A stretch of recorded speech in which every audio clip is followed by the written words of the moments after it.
வணக்கம் நண்பர்களே. இந்த புட்டபர்த்தி பாபா, சாய்பாபா, அவரை பாபான்னு அழைக்கிறதுல எனக்கு உடன்பாடு இல்லை. ஏன்னா சீரடி பாபாவும் சாய் என்று அழைத்துவிட்டு அதே புட்டபர்த்தி பாபாவையும் அதே வார்த்தைகளால் அழைப்பது என்பது பொருத்தமில்லாத செயல் என்று நான் நினைக்கிறேன். அது என்னுடைய எண்ணம், மற்றவர்களுக்கு எப்படியோ. புட்டபர்த்தி பாபா மீது நம்பிக்கை வைத்திருப்பவர்கள் அவர்களை பற்றி நான் எதுவும் குறை கூறவில்லை. அது அவர்களுடைய நம்பிக்கை. இந்த புட்டபர்த்தி பாபா தன்னுடைய செல்வங்களை, பணத்தை, கணக்கில் அடங்காத கோடிக்கணக்கான பணத்தை காப்பாற்றுவதற்காக கருணாநிதியை வைத்து மறைந்த முதல்வர் கருணாநிதியை சந்தித்தாரா இல்லையா? இதுதான் இந்த பதிவு. இது வரைக்கும் சேனல் சப்ஸ்கிரைப் பண்ணாதவங்க சப்ஸ்கிரைப் பண்ணிக்கோங்க, நோட்டிஃபிகேஷன் பில் பதிவு பண்ணிக்கோங்க. அது ஒரு 2000களுடைய ஆரம்ப கட்டங்கள். கருணாநிதியினுடைய செல்வாக்கு மாநிலத்திலும் மத்தியிலும் இருந்த காலம் அது.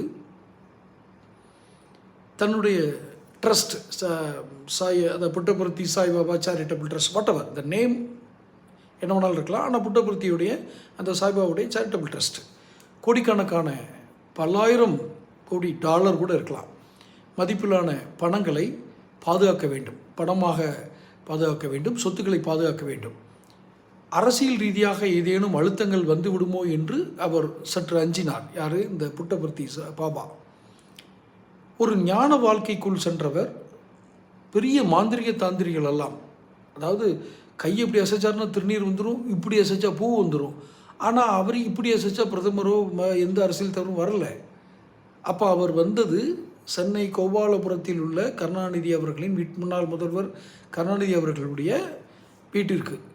அப்போது துரைமுருகன்லாம் வந்து அவர்கிட்ட ஆசீர்வாதம் வாங்கின காட்சிகள்லாம் நான் பார்த்துருக்கேன். ஃபோட்டோலாம் வெளியே வந்தது.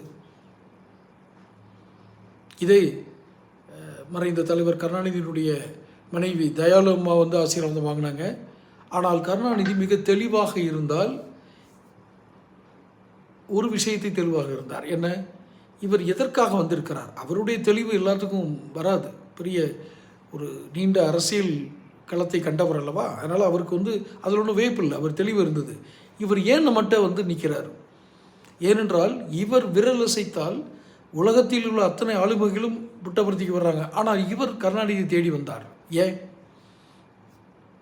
தன்னுடைய செல்வங்களை பாதுகாக்க அரசியல் பவர் தேவை. இவருக்கு எதிராக ஏதேனும் அவர் மாநிலத்திலேயே நடந்து விடுமோ என்ற அச்சம். கோடிக்கணக்கான டாலர்ஸ் பணம் அங்கே இருக்குது, அதை எப்படி பாதுகாக்கிறது? அப்போது கருணாநிதி வந்து நின்னார். உண்டா இல்லையா? அவர்களே சொல்லட்டும். தொடர்ந்து சேனல் சப்ஸ்கிரைப் பண்ணிக்கோங்க.